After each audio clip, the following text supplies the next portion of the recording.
Good morning and welcome to the Utah Connected webinar series. This is the second of 6 webinars hosted by the Utah Department of Transportation. My name is Muriel Sochimil and I will be your facilitator for this event.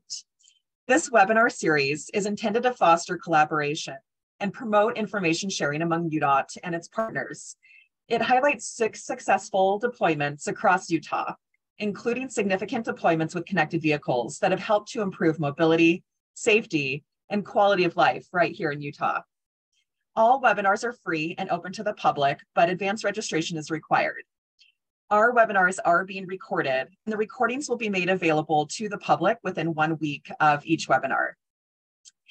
We should note that UDOT does not necessarily endorse any company or product, but we welcome our partners and the work that they've done on these deployments over the years.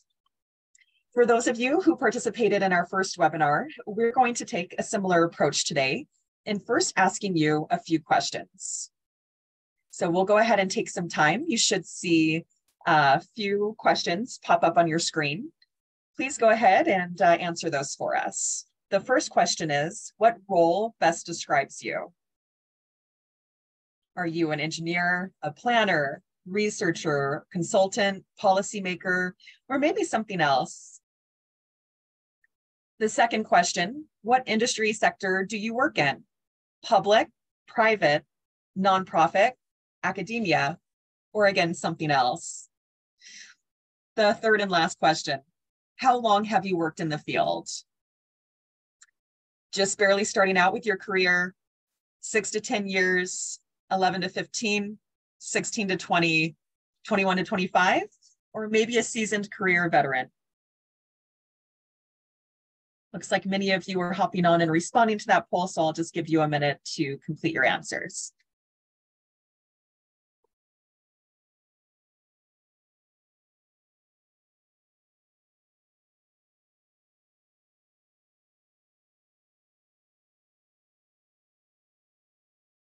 Fantastic.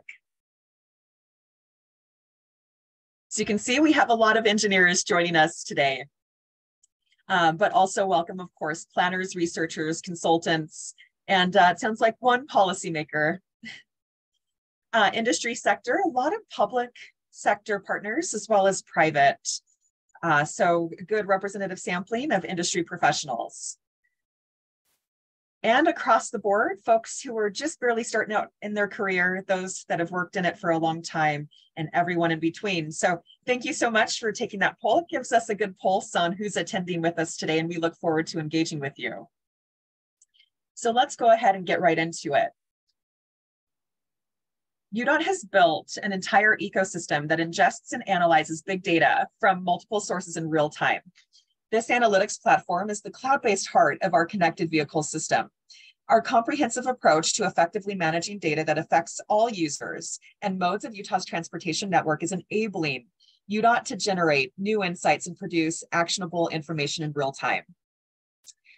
To summarize today's program, this second webinar will detail the ideation process used in the development of this data ecosystem and outline how other peer DOTs can replicate the process to create a fully connected system. We will do a deep dive into the system architecture, data sharing, and management practices, highlighting examples that demonstrate how UDOT's been able to increase real-time situational awareness that leads to improved safety and mobility on UDOT's roadways. If you have questions throughout today's program, we encourage you to ask them via the Q&A feature at the bottom of your screen. The first speaker today I have the pleasure of introducing is Blaine Leonard. For those of you who have not gotten the pleasure to meet Blaine, he is the Transportation Technology Manager at UDOT. In this role, Blaine leads the planning and deployment of connected automated vehicles. He has chaired the American Association of State Highway and Transportation Officials Connected and Automated Vehicles Working Group. He's also led the SPAT Challenge Tactical Working Group. Currently, Blaine is co-chair of the AASHTO Technology Subcommittee.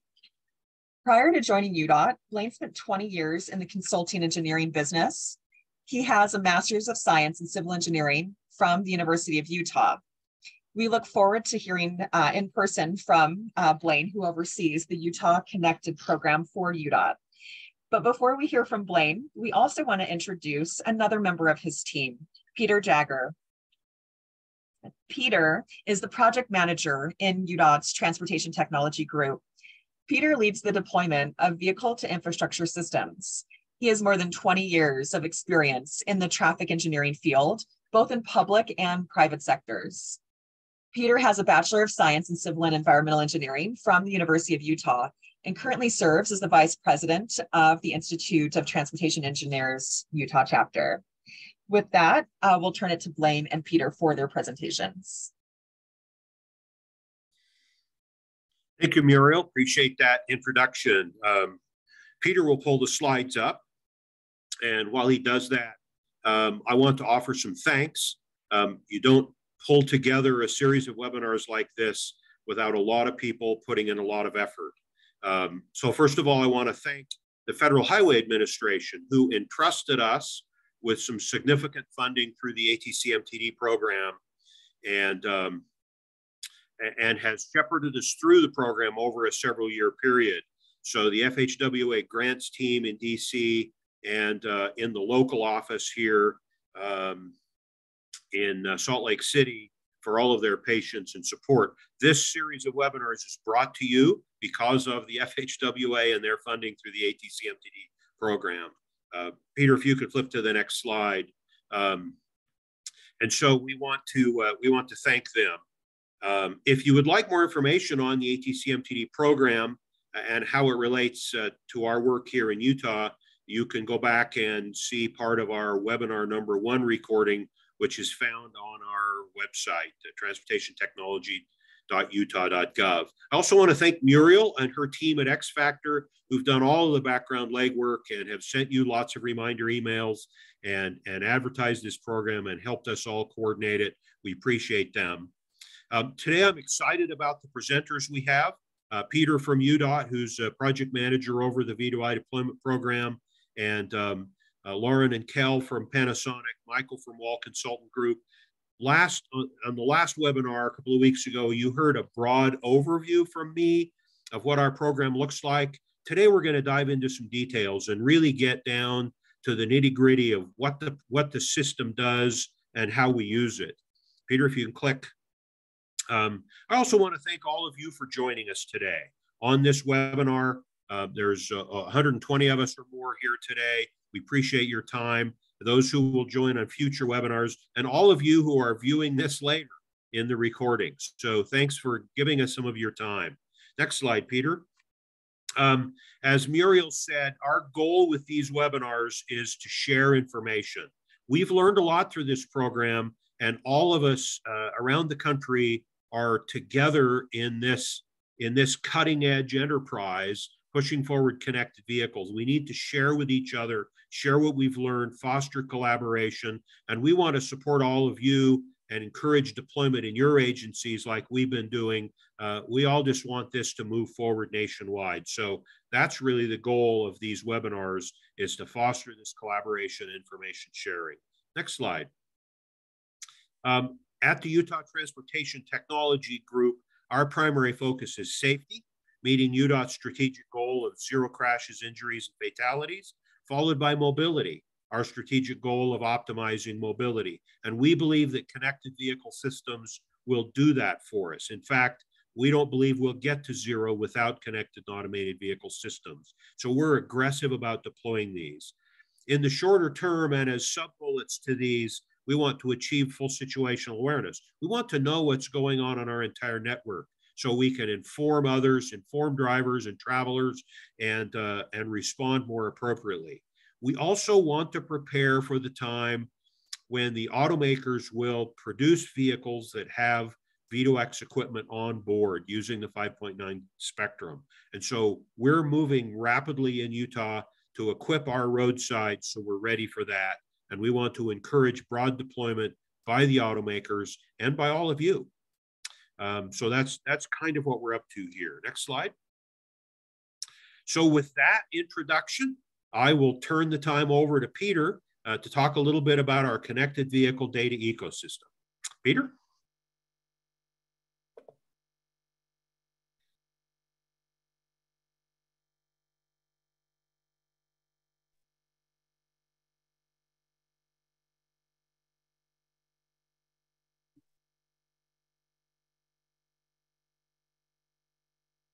Hi, in webinar number 1, Blaine described our connected vehicle network, over 300 RSUs and nearly 300 OBUs in vehicles. How do we manage, maintain, and use this network?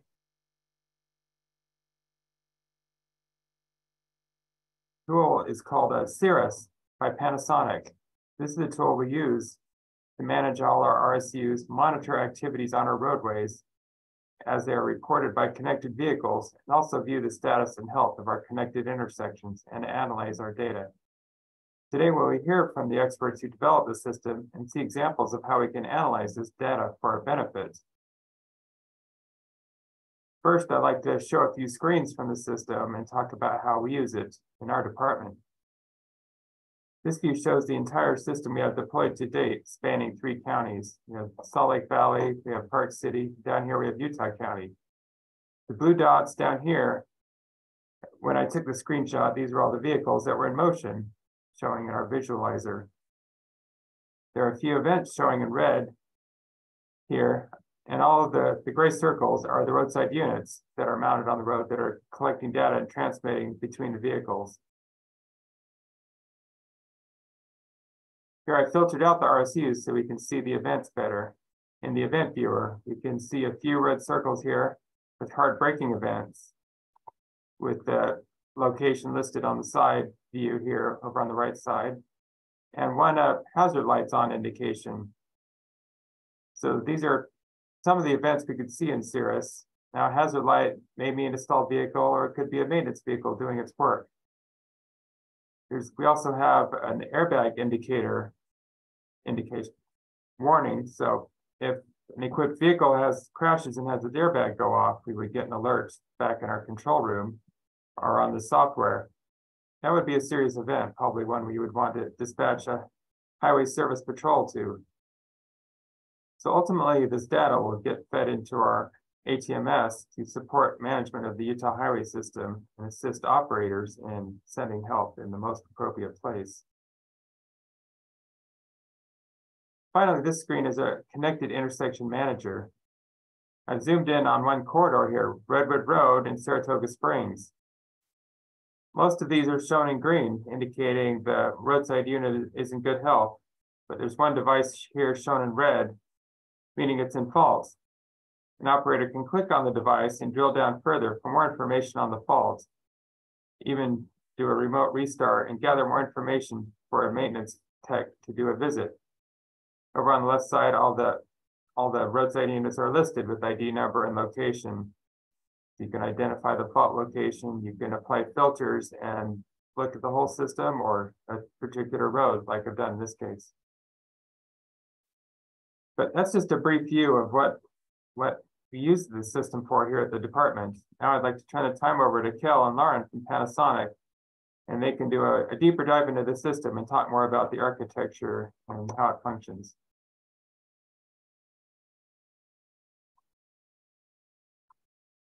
Thank you, Peter and Blaine, for that information.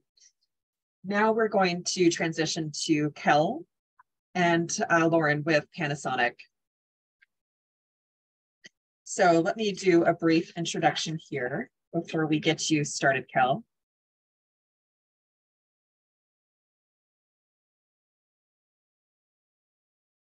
Kel is the project manager for the Cirrus by Panasonic. It's a connected vehicle suite of applications. Kel is an active voice in the connected industry. He has a long history of contributing to connected vehicle deployments. First as the manager of a smart city program he launched while working for the city of Redlands, California, and then later as the project manager for a startup company that merged AI, artificial intelligence, with traffic signal management. Lauren Cordova established the data science and analytics function for Panasonic's Smart Mobility Office, bringing together 4 domains of data engineering, analytics engineering, data science, and quantitative research with the mission of turning data into insights. Lauren is a certified systems engineering professional with mechanical engineering education and proven experience scaling advanced analytics across aerospace, medical, defense, energy, and yes, transportation industries. In her diverse background, she has supported numerous public and private sector clients, including Colorado, Georgia, Texas, and Utah Departments of Transportation across the country, NASA, and even the Air Force. So with that, we'll turn it to Kel first and then Lauren.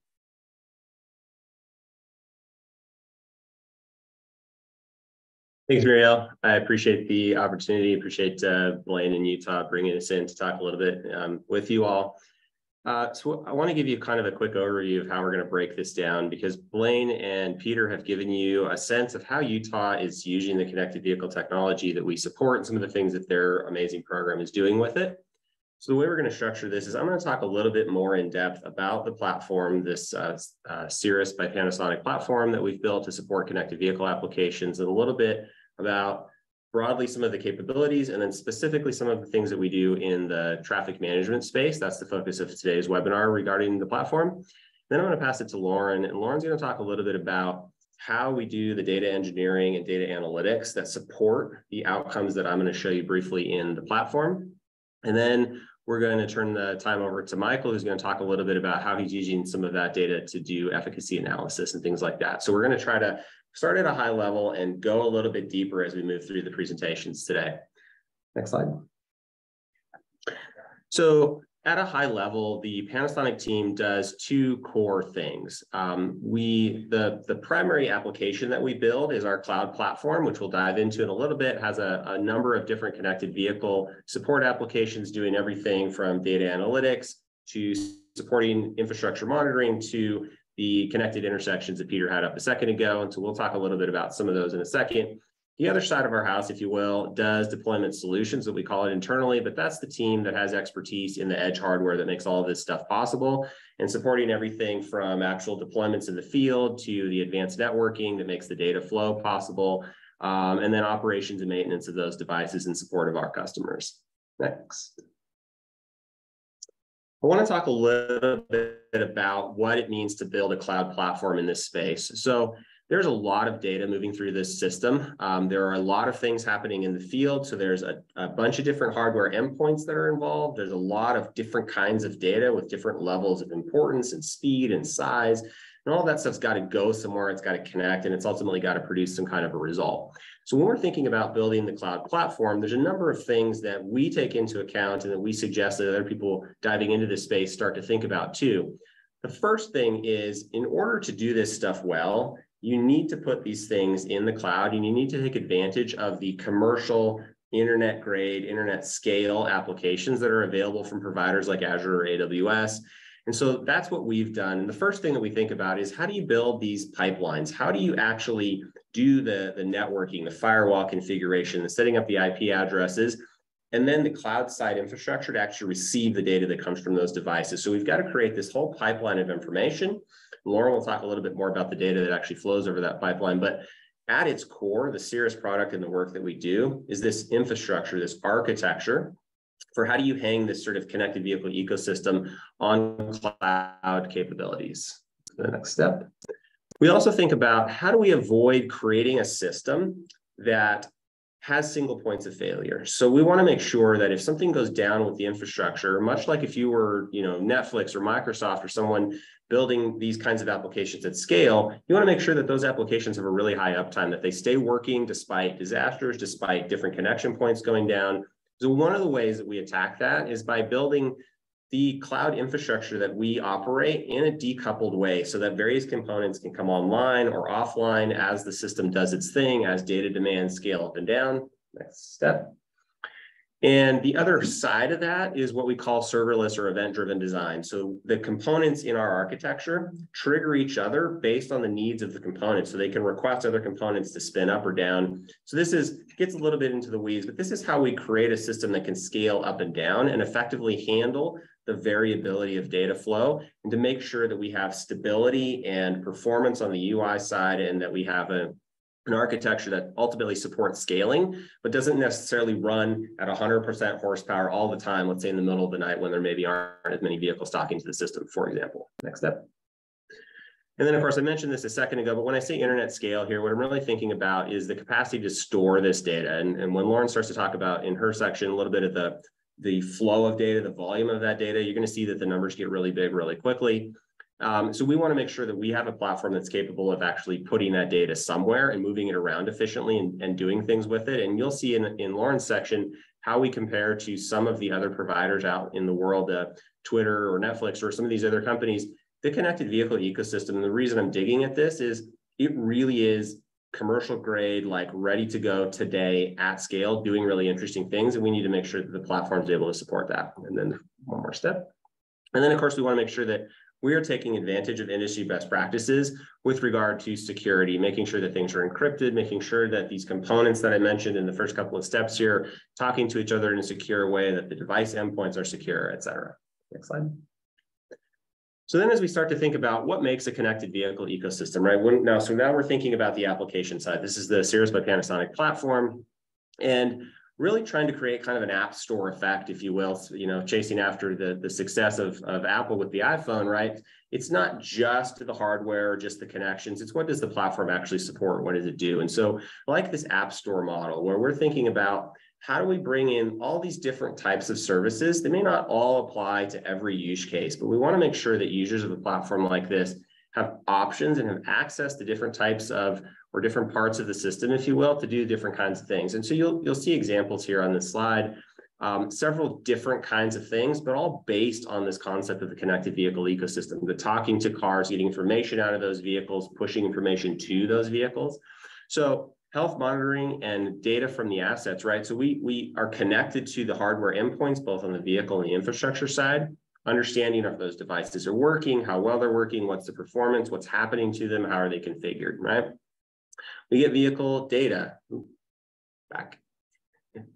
We get data from the vehicles that's really similar. In some cases, we might be managing charging data, right? So as the electric vehicle front progresses, we want to make sure that we're taking advantage of the special information that might be coming off of battery state. We want to make sure we can push warnings out to drivers. We'll talk a little bit about how that works in just a second. We get event and crash data, as Peter mentioned. We get information about what's happening at traffic signals, what lights are red and green, who's requesting service, how congested are they, all kinds of interesting stuff that comes off of those. Really showing us how connected vehicles are interacting with the infrastructure and if the infrastructure is performing the way we want. And then we get interesting information that might come from outside our system. So weather information from Utah's RWIS stations, for example, which tells us, what's the condition of the roadways from the perspective of roadway sensors, which we can then do some interesting things. I think Michael will talk a little bit about that, but how we connect information from infrastructure with information from vehicles to generate insights into the platform. And then finally, all this data is stored on that cloud scale system that we've built, the backend architecture, so that we can do custom research against it. And we have a lot of that going on in our team as well. Next slide. So all of this comes together to create an ecosystem. And what we really like about V2X is that it creates a shared language. So if you're familiar with the V2X space, you'll know that all of the V2X connected vehicle systems that we talk about, the RSUs, the 5.9 gigahertz spectrum, FCC licensing, all of these things come together to create this shared language of V2X. And what that allows us to do is you'll see on the left hand, or maybe it's the right hand side for you, if I'm thinking backwards anyway, you will see all of these different kinds of use cases are possible in this ecosystem because we're using a shared language. So we can get things like work zone information, and we can feed that against traffic signal priority, and we can feed that against the management of fleet vehicles in the field with the devices that are on those vehicles. And we can collect all of those things together using this shared language of V2X, and we can make sense of it, and we can ultimately operate our deployments with all those different use cases in mind, leveraging V2X as a language, as a way of thinking about connected vehicles. Next slide. The other thing that's really nice about the standards conversation is that it gives us baked in security by default, by intention. And there's really two axes of security that we like to think about. So the first part is traditional security. What happens with the actual content that's flowing through these data pipelines that I talked about?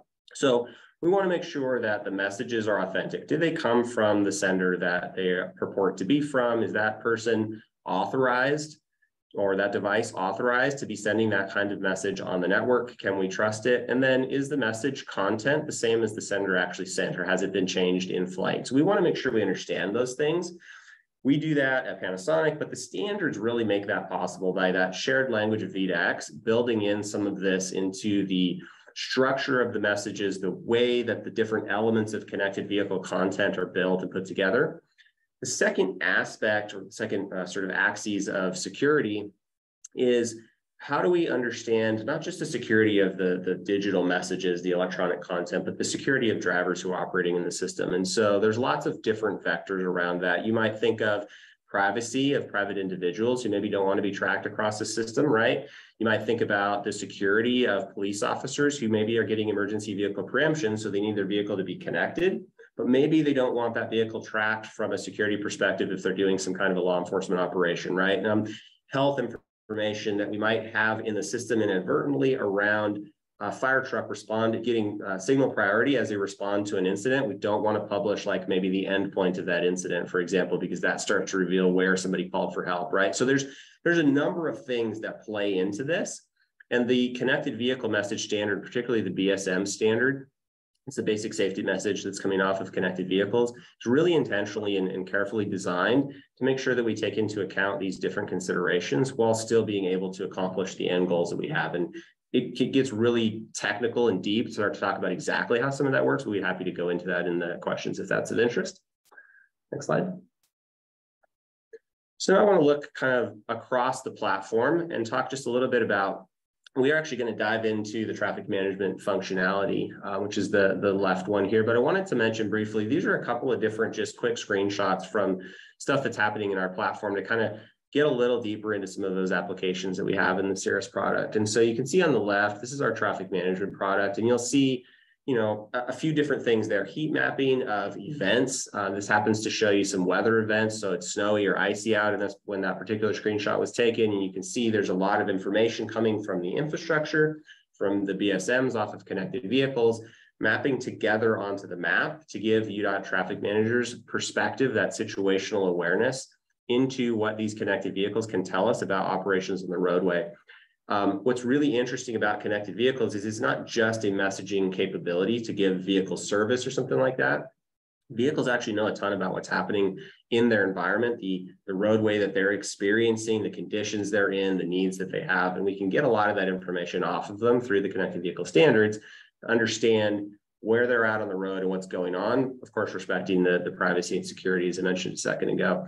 And then as we move over to the right, you can see here's our RSU manager product. That gives us a sense of how the infrastructure is performing. And then on the bottom, which is not the subject of today's webinar, but this is our connected vehicle, our connected intersection product, where we are visualizing all of the different things that happen when you give emergency vehicle preemption or transit signal priority to a vehicle at an equipped traffic signal.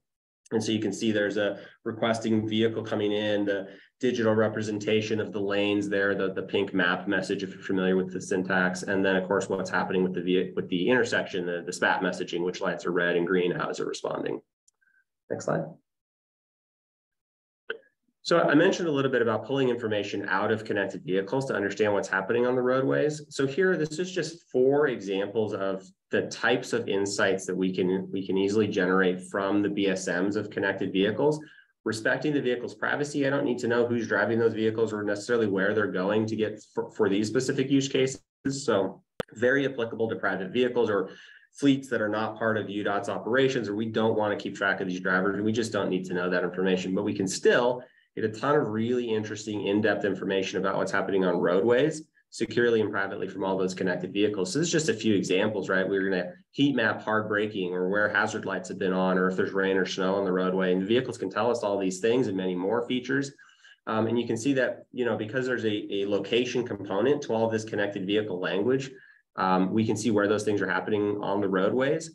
And we can start to, you know, imagine a scenario where perhaps you see a lot of hard braking events, the heat maps piling up around a particular curve on a mountain road or something like that. So this information quickly becomes actionable, right? Because from that point, that lets the roadway operators take a look at that data and say, that's an interesting insight. Maybe something's going on that curve. Maybe the roadway signage isn't great. Maybe it needs an additional light. Maybe we need to change the striping, right? So there's just some very quick examples. There's all kinds of ways to sort of intervene as we're learning things about the roadways from this data. But just a quick example of how we take information like this, we map it, we do some analytics against it, And then we start to make it actionable. What do you need to do next as a roadway operator to improve safety and mobility on these roadways? Next. So we dive in a little bit to events. So Peter showed this briefly, but this information, so I want to talk a little bit about the architecture of how this works. So the basic safety message is coming off of the onboard unit on the vehicle, and that's broadcasting frequently from the vehicle, and that gets picked up by the roadside units, which are the infrastructure side of the conversation. Those ultimately get pushed up to the Cirrus platform, and at the platform level, we grab those events and we do some analysis, some aggregation, some other things that Lauren will talk about in a second, but ultimately we are assessing that data to understand what is it actually telling us about the roadway. So we get a lot of raw information. We've got to process it and we've got to extract insights from it. And so here you can see just a couple examples. We're seeing some hard braking events in this particular case.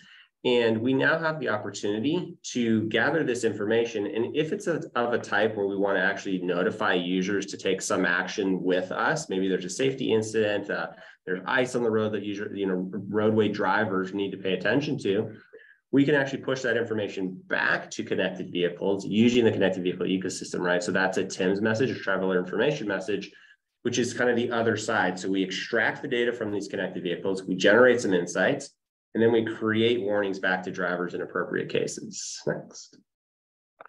And so here you can see from the platform perspective, some of the tools that are available to take that info that we got from the connected vehicle. We understand something's happening on the roadway. We now want to create a warning, and the Cirrus product lets users push that warning out and designate areas of the roadway that it's applicable to, how long it should be up. So you really you can see on the right-hand side examples of what the driver might see in vehicle in an equipped vehicle. And so you can see that you really quickly get to a point where you're using the connected vehicle ecosystem and the product or the features that we built into the Cirrus product to create effectively digital versions of traffic signs, right? So these are signs that you're going to see along the roadway in many cases anyway, especially road work, you see those signs all over the place, for example. And now we can put those in vehicle and potentially catch the driver's attention much more effectively and be much more timely and specific to the experience of that particular driver, which you can't do with roadway signs. Roadway signs, you stick them in the ground and they're there, indefinitely, and they apply to every driver. These are transient in time, right? So they apply only as long as the event is active or applicable, and they apply only to drivers who are in that vicinity or who might care about that information. Next. And so a quick note on how this actually works, because we get a lot of questions around, well, maybe I don't have an RSU in the vicinity of an event, but I still want to let drivers know to be aware of something that's going on there. And so the system's actually really intelligent and allows us to do clever things like, for example, you can see here is kind of just a quick drawing, but this vehicle is passing a roadside unit well before it gets to the vicinity of the event that's of interest. We can actually use that earlier roadside unit to communicate the event data to the vehicle. The vehicle then is intelligent enough to hold on to that information, and only when it gets to the time and the location specified in that event data will it actually display that information to drivers. So we don't necessarily, we can sort of stretch RSU coverage. This is particularly important where you have areas with maybe poor signal or rural areas. There's all kinds of use cases for this, but making sure that the messages, information we're pushing to drivers is really targeted and timely and specific to the experience that they're driving in, even if the infrastructure maybe was a little earlier on the roadway, for example. Next. And with that, I'm going to hand it off to Lauren. She's going to tell us a little bit about how she works with some of the data and how her team does the engineering for the pipelines that I mentioned. All right, thanks, Cal. Yeah. So you can go to the next slide. We'll start off with a quick snapshot of some of the recent data volumes that we've seen in Utah, specifically for some of the components of the traffic manager application. As Cal mentioned, we ingest a lot of raw data into Cirrus and turn that into insights to display for the users. So the basic safety messages represent a large data set, especially with the scale of the Utah deployment. And in July, you'll see over there on the left that we ingested over 322 million basic safety messages. And that translated into roughly 39 gigabytes of raw data just for 1 month of BSMs alone.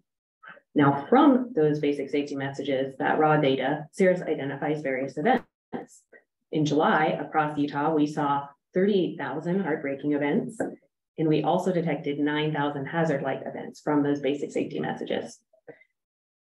And this is all just a single 1 month snapshot. So now let's look at how that data has grown over time. This graph shows a cumulative count of roadway events detected over time in Utah since the beginning of last year. In early 2023, Panasonic and UDOT partnered on a big expansion of the deployment, installing a lot of new OBUs and RSUs in the field, which significantly increased our data volume. So you'll see that inflection point there on the graph, because as we got all of that additional raw data, we were able to identify and detect a lot more events. Another note about event detection is that the magnitude of events is really different between event types, as you can see here from the size of the different colors in this graph. If we think about what these events represent, one vehicle could experience multiple hard braking events during a single journey, especially if driving in traffic or very congested conditions, which is why there's so many hard brake events in the yellow color you see here. A single event could also experience a few hazard light events potentially, if it's a maintenance vehicle, for example, that might make a few work stops along the roadside during its workday. But a lot of vehicles are going to take trips without ever activating the hazard light. So there's a lot less of those in the orange color. But when we think about weather events, so that's going to be the very small amount of blue that you see here, most vehicles would experience no more than one weather event per trip. Maybe if it's a very long trip, more than one event, but many vehicles could experience the same weather event if they are driving in the same location around the same time. So we expect there to be differences in the volumes based on event types. Now, if we drill down into the hard brake events specifically, this is the heat map that Kel was referring to earlier, and it's showing hard brake events over time.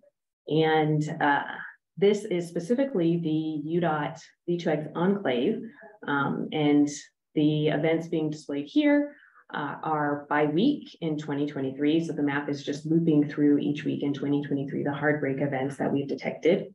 And you can see larger, darker circles are locations that experience a higher quantity of hard brake events. And this is just one way that we can consider using the data to understand certain event types and hotspots. Now, going even more granular, this graphic shows the V2X data ingestion volumes per second in Utah from last month. The basic safety messages we've been discussing are in that darker blue color. And per the Society of Automotive Engineers, or SAE standard J2735, which defines the VSMs, they're intended to be transmitted from vehicles at 10 hertz or 10 times per second from every vehicle. Because Utah's deployment consists of a large quantity of fleet vehicles, you can see weekly trends in the blue areas where many of the vehicles are more active on weekdays and less on weekends. And that's because the VSMs are only collected when the vehicles are present and operating. There are other V2X message sets similar to the basic safety message that are only sent when vehicles are present. And that would be the signal request message, or SRM, and the signal status message, or SSM. Some of the other V2X message types we collect are continuously sent from intersection devices, such as signal phase and timing, or SPAT, and the map geometry message, and those are in the yellow and orange colors on this graph. So you can see they're more consistent because they're sent continuously from the intersections. I encourage you to join some of the upcoming webinars in this series to hear more about those connected intersection data sets and some exciting applications for health monitoring and signal priority and preemption that we're building with those data sets. But today, I really just wanted to give you an idea of the data volumes that Cirrus manages, not only from the traffic manager applications that we're talking specifically about in this webinar, but also from some of these other large data sets we collect. And just these 5 data types are generating over 1,400 messages per second, which Cirrus processes and stores. And that magnitude is already approaching transaction per second volumes you can compare against other well-known large entities like financial institutions and social media, Kel mentioned earlier.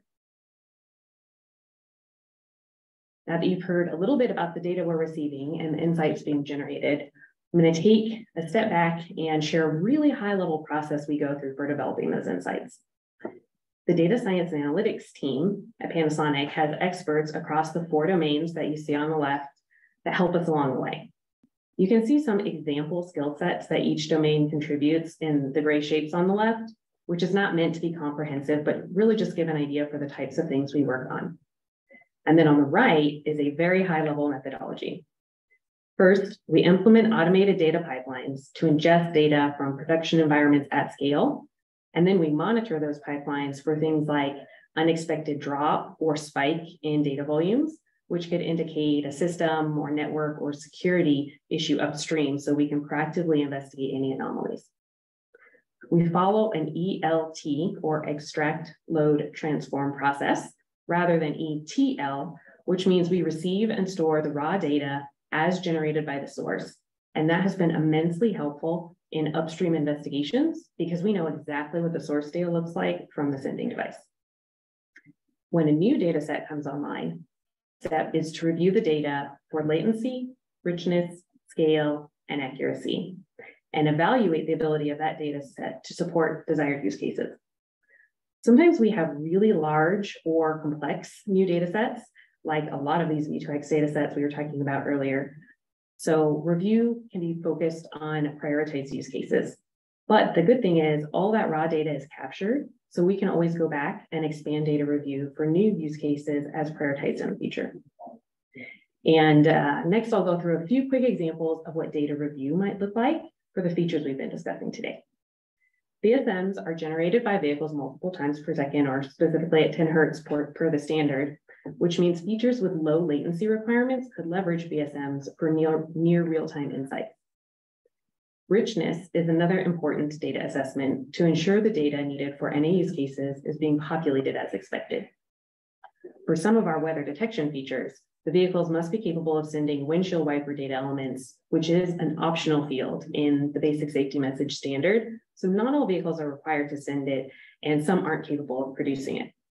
But the Cirrus deployment experts have been able to integrate with the windshield wiper system on many of the makes and models of vehicles that we support, so that our weather features can safely and confidently leverage that data element. Another review consideration is the scale or quantity of data for features. And I think a good example for this is our crash event detection feature. Basic safety messages have a data element for airbag deployment that indicates if the airbag has been deployed.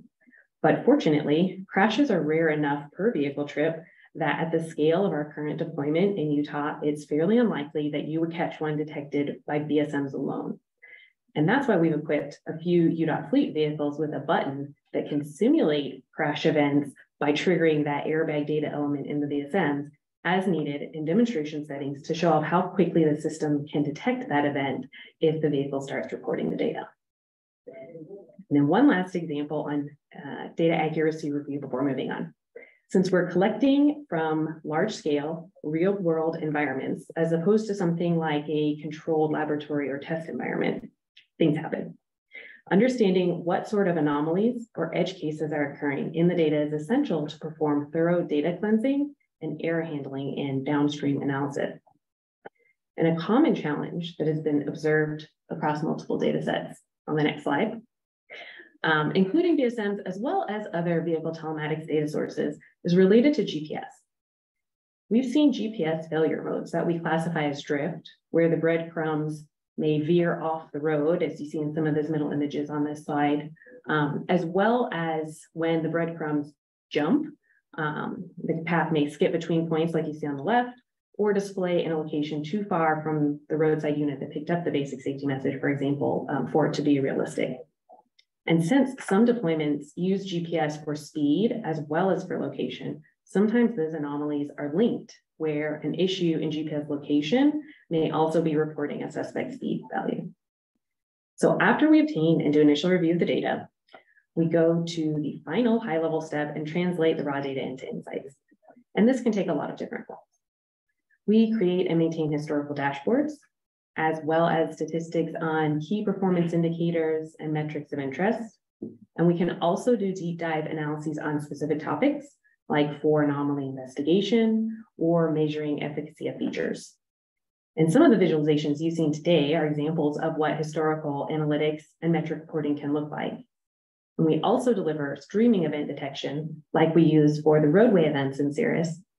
And finally, as we increase an understanding and volume of data, we can leverage that toward predictive analytics with machine learning and data science. In addition to all the great Cirrus features that Cal showed earlier, we've been talking about today, another thing that UDOT and Panasonic have partnered on is creation of an open data community to advance innovation and collaboration with a community of experts, leveraging our growing data ecosystem. In the first year of our community, we had over 75 users join from 16 companies, 10 public agencies, 5 universities. I'll get into more details about the benefits available to communities on the next community members on the next few slides, but at a high level, we offer access to the data and a suite of tools to support the community members. Basic safety messages and the event data that we've been discussing at length today are among the data sets available to the community. And Michael, who's going to present next, has done great analyses through the community data access features. And in fact, one of the visualizations on the last slide was actually one he created on an joint collaborative investigation. From the beginning, we've had a diverse set of community members with various preferred tools for analysis, as well as varying levels of skill and experience when it comes to processing large data. That's why we've created instructions for the most commonly reported tools, which are listed here on this page. So anyone getting started will have a reference to help connect the data from their tool of choice. And this list is not comprehensive. There's new stuff becoming available all the time. So if we have any community members who need help connecting with a tool that hasn't been documented yet, we are glad to engage and consider additional tool connection requests as they come in. Right, so on top of those data connection instructions, we also have a data dictionary that describes all of the data sets available to community members. Documentation like this is critical so that users have a reference for key information like units or numeric values, logic for any calculations performed, refresh schedules for each data set, and more. We document each view with an overall description as well as descriptions for every column in the view. And all of these descriptions, as well as the instructions, are searchable. So if you aren't sure where to find something, you can search for keywords and get a list of recommendations to help you locate the data or information you're looking for. And finally, we have a couple of ways for community members to reach out to us with questions or requests for assistance. There's a Cirrus email help desk at the address that's shown here, where you can contact our technical services and support team, who will route you to the experts related to your question. And there are also online collaboration features integrated directly into the data community documentation, so you can reach out from there as well. And UDOT and Panasonic are interested in offering opportunities for new members to join. So if this overview has piqued anyone's interest today, the link at the bottom of this page will take you to a portal where you can request to sign up to be a new data community member. We look forward to engaging with anybody who reaches out. And we also wanted to do a quick poll today just to understand who might be interested in learning more about the data community. And I think the poll should be coming up, and we'll, yeah, there it is. And give a few seconds for you all to fill that out. And afterwards, I will hand it over to Michael for the next presentation.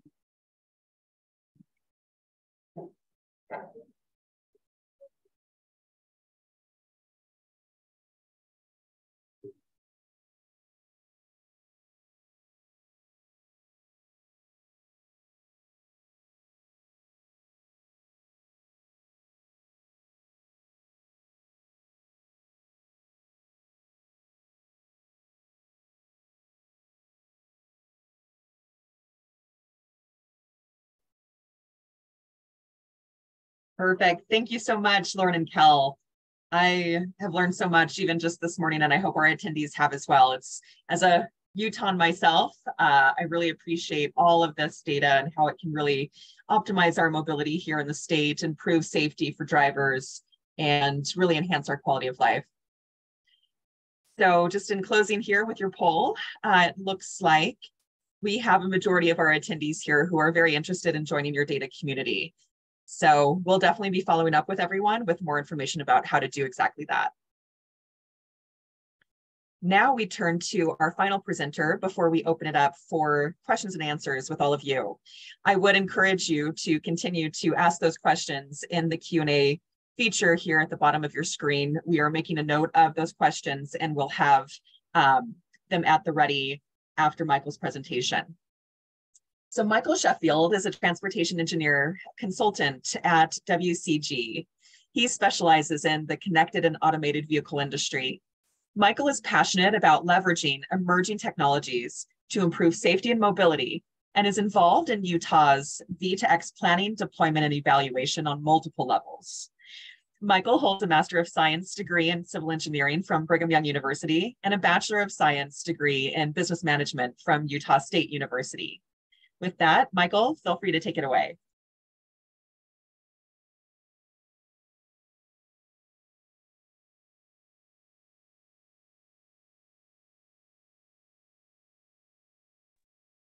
All right, thank you very much. As the title of this webinar number 2 is Connected Vehicle Data Ecosystem and Applications, there are 2 specific ones that I'll be focusing on and diving a little bit deeper into. The curve speed warning and the spot weather impact warning.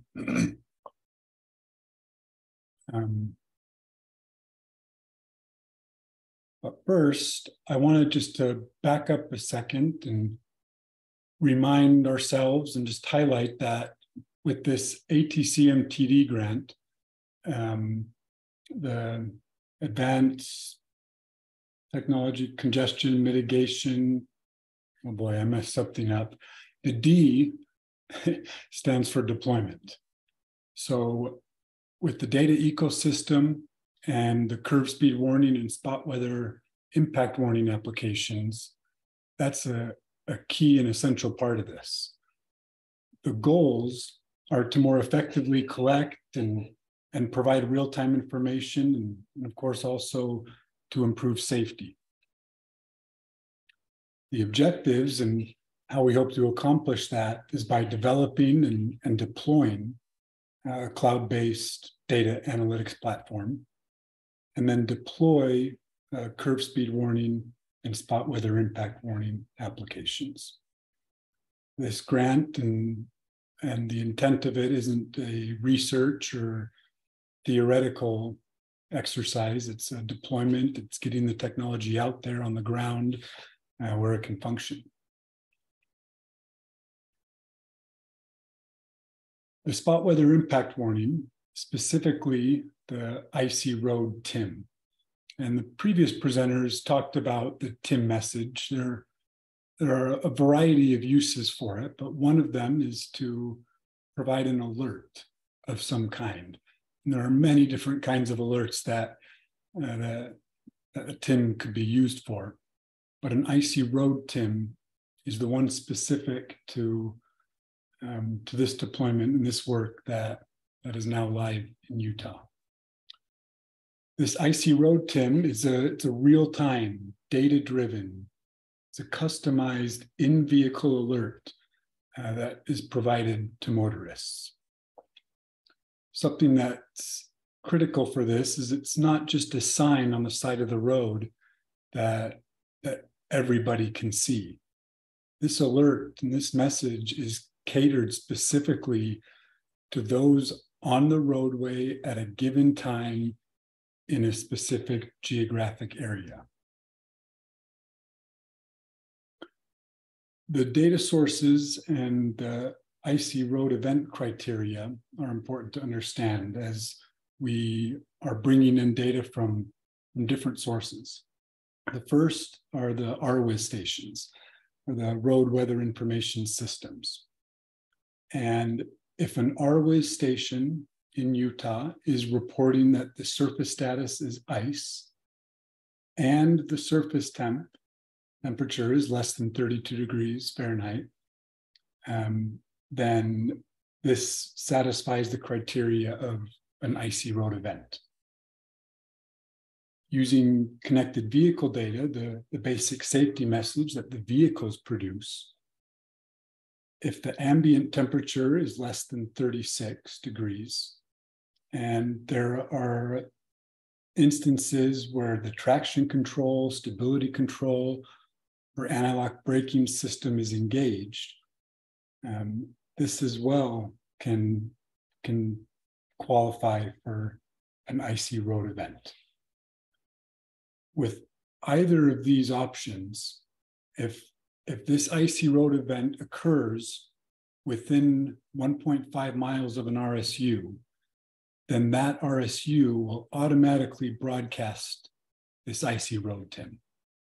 It doesn't require somebody to manually log in and look at the data and determine whether it should be generated or not. This is something that happens automatically in real time. And especially with this hard long snowy winter that we had last year, it was phenomenal looking at the system live and seeing the RWIS stations identifying an icy road event, and then Cirrus generating and transmitting that TIM, that alert.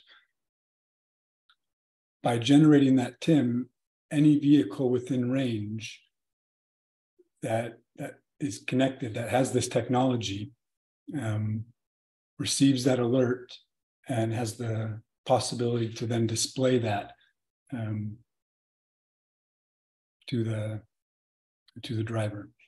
I just got an alert to unmute myself and start speaking.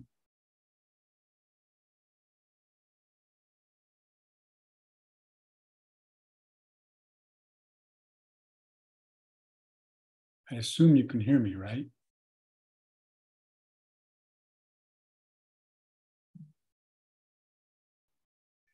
Yes, we can hear you.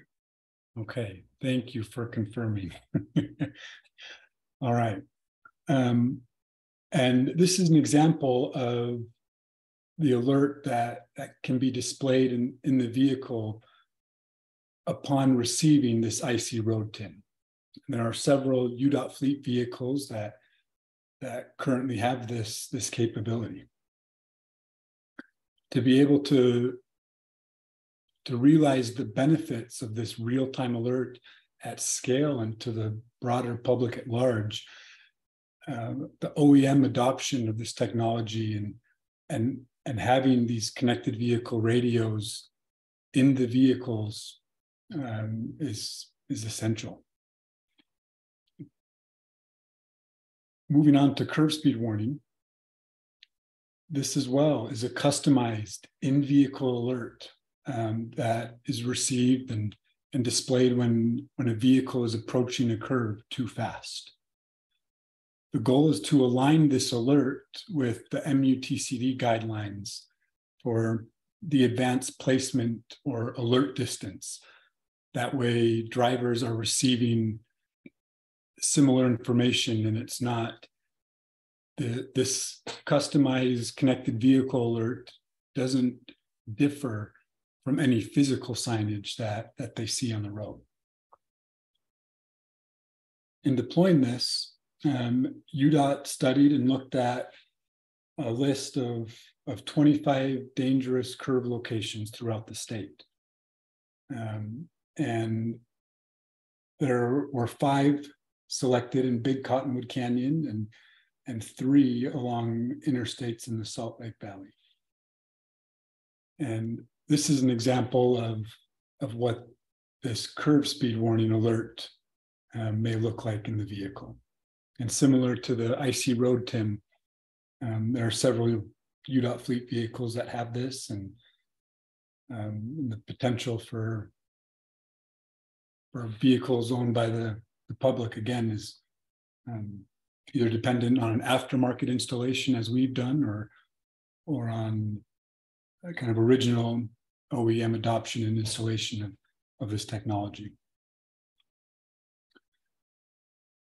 This is a map of Big Cottonwood Canyon and the RSUs that line the roadway. they were specifically installed at locations near some of these dangerous curves or other curves in the canyon where crash incidents might be higher.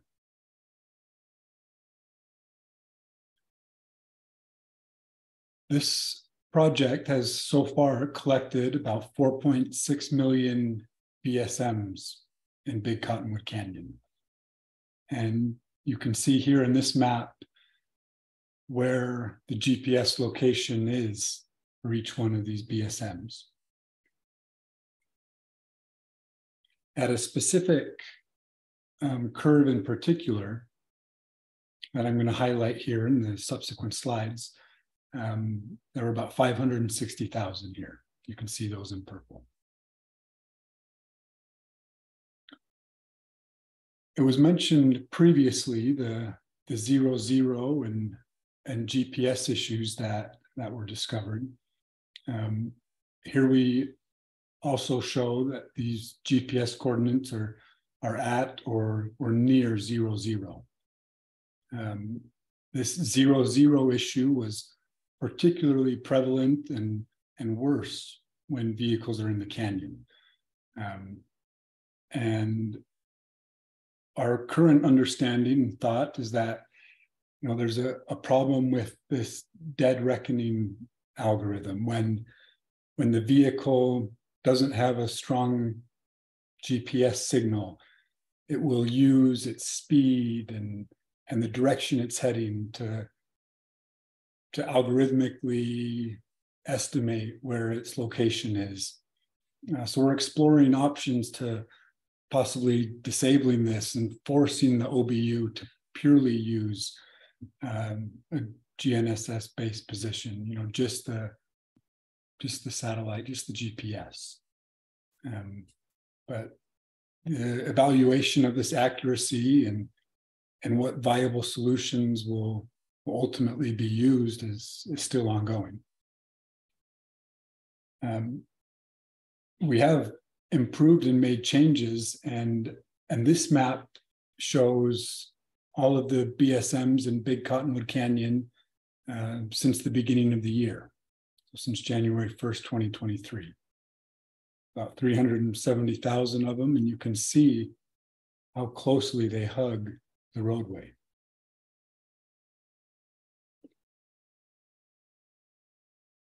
I'm going to zoom in now on this curve, the S curve.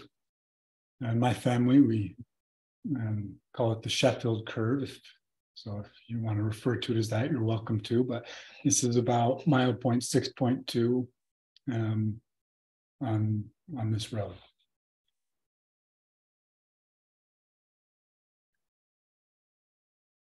As part of the process of evaluating how vehicles behave at these curves, I had to create kind of an extent that I could use in classifying and analyzing and filtering the data. Each basic safety message has a temporary ID to help anonymize it. And a new temporary ID is randomly generated and is done so periodically as time passes and or a given distance is traveled. To avoid having to guess whether or not it was the same vehicle if the temp ID changed, what I did was I said for a given temp ID, if it has BSMs on either side of the shaded region, so if temp ID X has a BSM on the left side of the shaded region and on the right, then I would identify this as a vehicle that traversed this curve. So looking at these vehicle traverses and only selecting the vehicles that were always within 50 feet of the center line, we end up with 64 eastbound traversals and 54 westbound.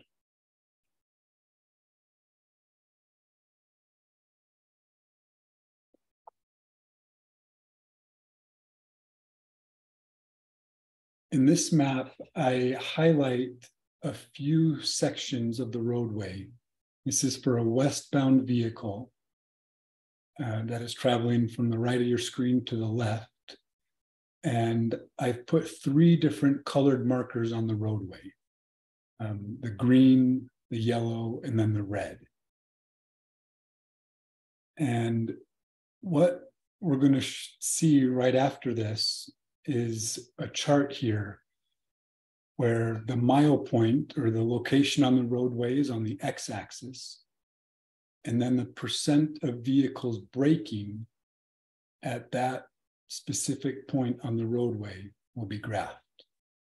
And you can see the 3 different markers that I've indicated on the road, and then where they will fall on the chart. As this westbound vehicle is approaching, at the green marker, there are a high percentage of vehicles that are braking, about 70%.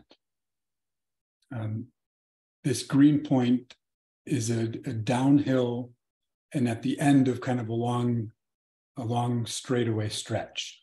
So 70% of the vehicles at the green marker on the roadway are braking. As they pass that first curve right here, about mile marker 6.4, you'll see it drops to about 20%. And then as the vehicles approach this yellow point along the roadway, it jumps all the way up to near 80% of the vehicles. So at this yellow point, about 80% of the vehicles are braking. And we see this in the BSM data. It continues around this curve, it passes mile point 6.2. And then at about the red point in the roadway, it again jumps up to about 80% of vehicles that are braking. So what we would expect once we look at the impact of a curve speed warning is that vehicles that receive this warning will start to brake a little bit sooner. We're still working on evaluating the data for these vehicles that have the capability to not just receive, but also display the alert to the driver. So this next figure is just in a theoretical chart of what we're hoping to see or what we might expect. And that's this blue mark, that as these drivers receive the curve speed warning, they start to brake a little bit sooner, or at least that a portion of these drivers will brake sooner than the average driver. There are many confounding and influential factors associated with this. There's the sample size. We went from several million, several 100,000 down to just about 50 or 60 traversals in each direction. There were some obvious positional accuracy issues that were here, and driver familiarity as well. If somebody is accustomed to driving Big Cottonwood Canyon, they know what these curves are like. They know how fast to go, and that may influence their behavior, regardless of whether or not they receive this curve speed warning alert. We also had a challenge with the OBU and the vehicle integration. For some makes and models, we've had a hard time getting the speed and the braking data and other of these detailed basic safety message elements that are critical to perform this evaluation. So working on improving each of these and finding solutions is a big of great importance, and something that is important to look at and to know and understand.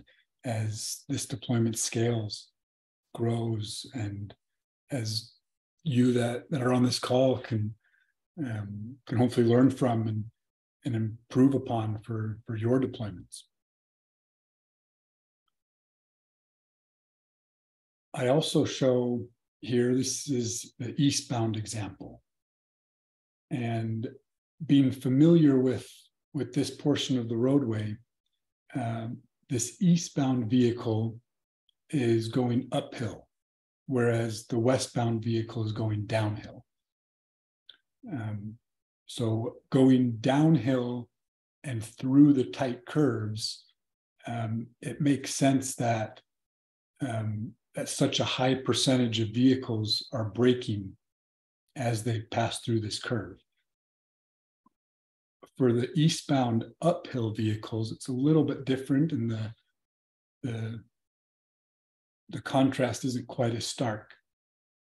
But similarly, I've put those 3 colored markers on the roadway and then charted the percent of vehicles that are braking, that have the brakes applied along the route.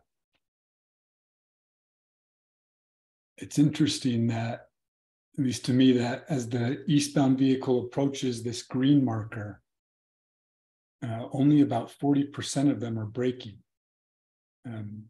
This could be, again, because it's uphill and the vehicle will just slow down naturally as the driver releases their foot off the accelerator. And because this is uphill, you see at the yellow marker that 0% of vehicles are braking at that point in the roadway. They're all needing to get up that hill and not brake. I don't show it here, but we would expect and we'll be looking for a similar behavior for those vehicles that are able to display that alert, that they will start braking sooner, and that a higher percentage of vehicles will be braking and hopefully responding to that alert. So through all this, some of the lessons learned that I thought were pertinent and important just to highlight is that so much experience is gained as you deploy in the real world and analyze real data outside of a simulation and outside of some kind of test bed or trial environment is so important to not just understand some of the issues that can be encountered, but how you deal with them. Hopefully, with the size of the data and the complexity of it, it's evident that a strong skill set is needed to design, architect, manage, analyze data. This will require a team, many different people, many different experts to be involved with this, as well as a multidisciplinary deployment team. Working with Panasonic and with UDOT, there are people from all different kinds of backgrounds that have helped make this product and what's been deployed better. And then also just mention that, we need to increase the penetration rate of these connected vehicles. Having these capabilities on some of the UDOT and municipal fleet vehicles are great, but to fully realize the life-saving and safety potential of V2X and some of these applications, curve speed warning and spot weather impact warning are just 2. But that OEM adoption and having these radios and this equipment in the vehicles is so important to doing this and achieving this promised safety. And with that, I thank you, and we'll look towards the Q&A for any questions that are there. Perfect. Thank you so much, Michael. Feel free to stay on camera, and let's go ahead and bring back the other presenters as well. So Blaine, Peter, Lauren, and Kel. This webinar is scheduled until 1 p.m. Mountain Time, which gives us a good 45 minutes for a very robust discussion with our attendees today. We do have a number of questions that were submitted in the Q&A, and I would encourage our attendees to continue submitting those questions. We have made a note of everyone who's asked a question so far, and it looks like we'll probably have the time to be able to answer every single one of them. Now, before we get into that, I'm going to take the prerogative as the facilitator to ask you all a couple questions first. The first one is, what big surprises, maybe list one or two, that you found as you moved from concept to this real world deployment? And I'll open that up first, I think, to Blaine. Then we'll go to Lauren, Kel, and then Michael and Peter. Sure, a couple of things. Thank you, Muriel. First of all, as we connected to our fleet vehicles to gather BSM data from the vehicles, I guess the first lesson that I learned was that it was a little more difficult to get some of the data out of the vehicle CAN bus than I thought. And the data is not quite as rich as I had hoped, and we continue to work on expanding that data set. Secondly, and Michael talked about this in quite a bit of detail, we had some trouble with the OBUs in the dead reckoning system, which I think we now have largely solved, but it plagued us for quite a while, giving us locations that weren't very accurate. And so we had to go through processes like Michael described of culling out the data that we thought was clean, right? So there was a lot of effort there. I guess I'll add a third one real quickly, and this goes back to some charts that Kel showed. Once you equip a bunch of vehicles, there is an overwhelming amount of data that comes out of them. I mean, hundreds of thousands of BSMs per day come out of these vehicles, and so the early decision we made to build this cloud-based platform with Panasonic really has paid off, because that's just an enormous amount of data that you can't handle on a local server, right? And analyze and manage. Those are probably my top three right off the top of my head.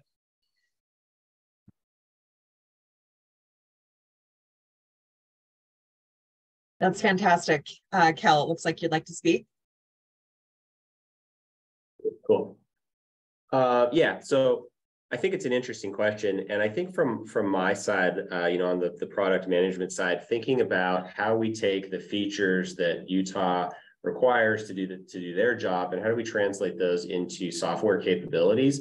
One of the interesting things that I've learned from doing this project and others like it is that there's sometimes, I don't know if drift is perhaps the right word, but there's a little bit of a difference sometimes between the technical standards that are created, like the J2735 standard for what a BSM should look like, or things that we define that we think are happening at traffic signals.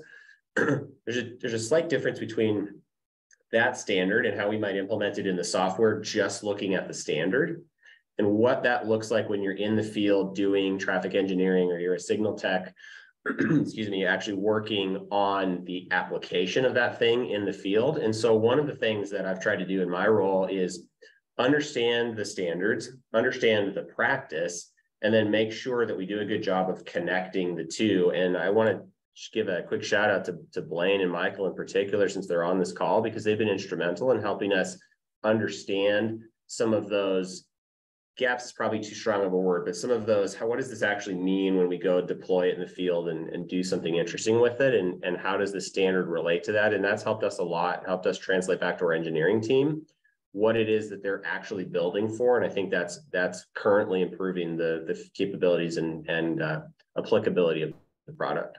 I might piggyback on that just really quickly, since you were talking about the standards. A big lesson learned for me, and something that was surprising, is just how the data is actually structured. Before we had these messages, these V2X messages coming in, you could look at the J2735 standard, read about what the data should look like, but then when you actually see the data, very, very big learning curve for us. We've done a lot of flattening, parsing, and processing the data in order to format it for analysis and to be able to do a lot of these features. Yeah, that's a great point. That really goes hand in hand with exactly what I'm talking about. Yeah. So fascinating to see how you have the built environment and an infrastructure there, but then you layer onto that kind of this data ecosystem and parsing through the data and how it interacts with the built environment. That's fascinating. Yeah. Peter.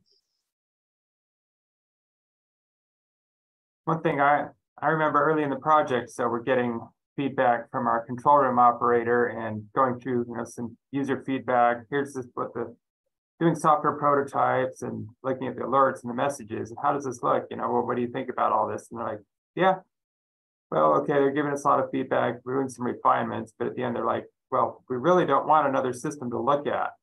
These alerts, these messages will be helpful. But if I have to go to a separate system, to a separate software module to look at, this will just add to my workload. We need to integrate it with what I'm already doing. So it was a big kind of an eye-opener to us. It's like, oh, I look at Cirrus, I can pull it up, and like I showed earlier here, I can look at system health or messages or vehicle alerts, but they're like, I don't want, I've got to look at a traffic signal system, I've got ATMS, I've got 911 calls coming in. I don't want another layer, another system. If you add a layer, if it works with what I already do, that'll be more useful than adding another software system that I need to look at when they already have 4 monitors at their desk to look at. So that was a good lesson learned there. That's such a good point. You can have all this data, you can encourage folks to use it, but at the end of the day, it's whole new data sets and it could feel like it's just one more thing to do. So being able to kind of integrate it with the existing workflow that state employees already have would be really, really important. Muriel, if I might jump into that one as well, too. I think Peter's hitting on an integration that we're actually working on right now, which is one of the reason I'm bringing this up is I saw a question in the chat about how this information might get pushed to central systems or other tool sets. And that's exactly what Peter's talking about. And that's a project we're actually working through with Utah now is to do exactly that. So I hope that answers the question. I think, can't remember exactly the wording, but the answer is yes, this information can get piped to many different places and used in different ways, and we're working on that. Will that be addressed in a future webinar, or could we look at that? That's certainly an option. Yeah, we have to dig in and see how we want to, how Blaine wants to talk about that integration because it hasn't been completed yet, but it's definitely a capability that our platform has. Perfect. We'll have to think about that. It might be a little premature to discuss yet since it's still in process. Okay. Well, and then Michael, on your key takeaway slide, one of the first takeaways that you had was essentially this transition from concept to real world deployment. What surprise, if you had to pick one, would you say you learned through this process? Yes. Something that surprised me was the variability and the vastness of the data that's possible through a larger connected vehicle deployment. There are means and methods that I used previously to look at data, to analyze it and understand it. And with the sheer amount of what we have now and what we're looking at, those methods are antiquated. They can't be used and utilized to grasp that whole picture that's needed to deploying at a large scale. So just because we have terabytes of information now at our disposal. Right. Wow. Okay. Well, speaking of these data sets, we do have an attendee that had several questions and has also raised his hand. So Alejandro, we're going to open up your mic here and feel free to ask our panelists directly your questions. Can you hear me? Yes. Thank you. Cut me off guard a little bit. So okay, yes. So I saw that the Cirrus system provides a health status of the RSUs. I was wondering what type of diagnostic does the Cirrus provides? Is it connectivity? Is it rate of SPAT and map messages, or what type of health data is being reported? Yeah, you're getting a little bit of a look ahead because we've got, I think, additional information coming up maybe in webinar 3, if I've got that right. But in general, what we do is we ping the device and then we pull information across something called SNMP, which is a networking protocol language. And what that tells us is actually a really rich set of information about what's happening with the device. And we get that data essentially in real time. So we get things like, is the device alive, as in awake and connected? So we know we can reach it, but then we also get really detailed information about 2 different kinds of data sets. One is, how is the device performing physically? You know, is the CPU overloaded? Does it have memory? Is it hot? Those kinds of things. And then also, what kind of settings are present in the device, and are those the right settings? So what IP addresses is it set up on? Is it forwarding BSM messages properly in the right direction? Which broadcast channels is it using for the CV-DEX communication, et cetera? And so kind of across the spectrum, really what we're looking for is a step process. Is the device connected and alive? Is it properly configured? And then is it actually doing the thing that it was put in the field to do? And depending on the device capabilities, so our platform's hardware agnostic. I think that's another one of the questions in the chat. So we try to work with any of the different RSU and OBU manufacturers that are out there. And they're the ones that really determine the specific hardware capabilities or features of their device. And we are able to connect to those capabilities that they have implemented and pull whatever information they've designed into their system or into their hardware. So our platform doesn't really care which hardware endpoint, but the hardware endpoint does determine the specific capabilities of that device that we can monitor against. Okay, thank you, Cal. Another quick question. This one's from Alberto. How would vehicle autonomy affect Cirrus functions as well? Yeah, I can jump into that one too. So basically what we do, Michael mentioned it a second ago, but we do a couple of things. We rotate the ID of that vehicle so that we assign the OBU a temporary ID, and that rotates not on a fixed pattern, but it's intended to obscure the traceability of that vehicle across the ecosystem. So we could never do things like origin destination tracking against a traditional OBU, because as it drives distance or waits in time, that temp ID is going to cycle, and that's going to obscure which underlying vehicle we might be trying to track against. The other thing is that the BSM message content specifically does not include vehicle VIN, driver characteristics, ownership, things like that. And that's so that we just don't have that information in the platform, and we don't have to worry about violating users' privacy in that way. But the BSM does give us interesting information about the experience that vehicle is having with that privacy intact. So we get location information, we get all of the rich data that we might be pulling off of the CAN bus of the vehicle about the vehicle's condition, windshield wipers, engine temperature, whatever those things might be.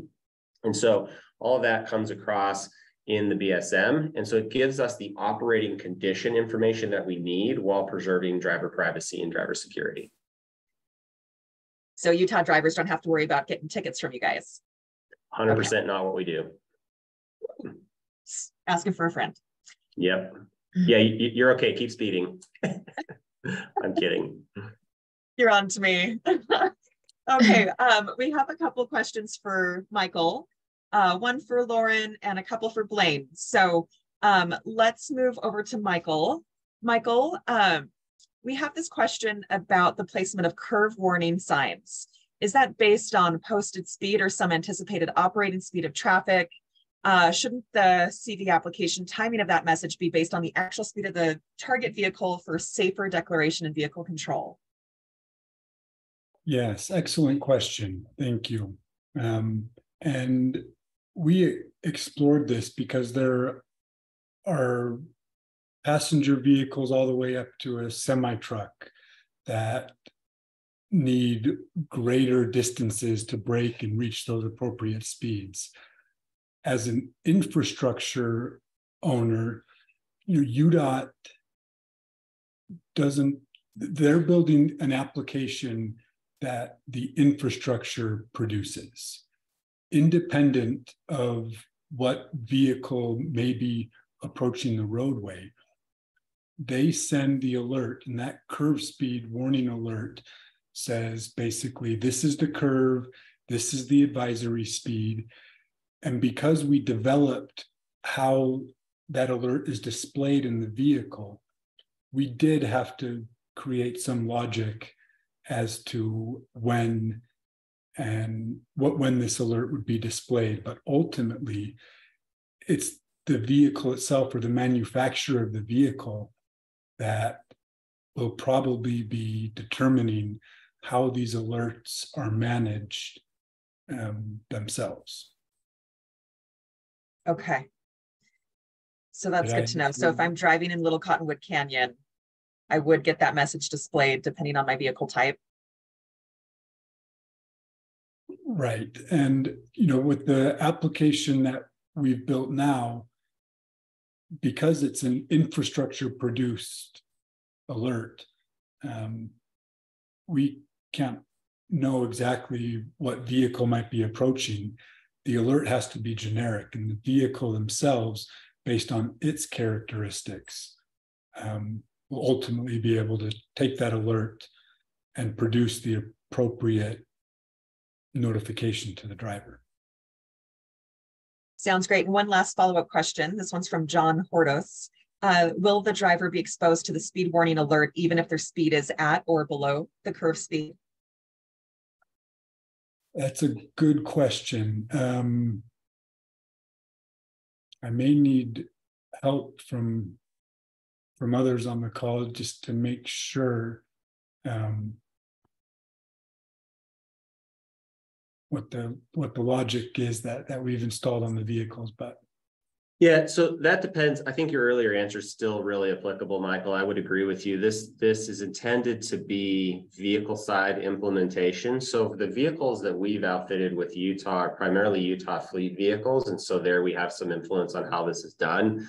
The idea that we tried to follow is that we want to do something like what this question is asking. So there's going to be a different recommendation in the TIM depending on the vehicle speed, whether you're over or under the suggested speed.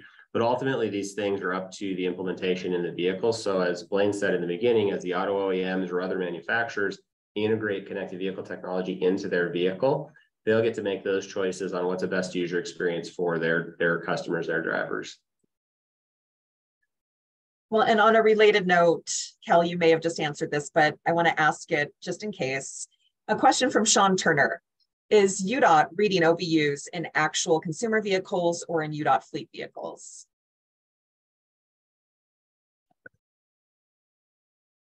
So I don't know, who did you direct that question to? I can answer it.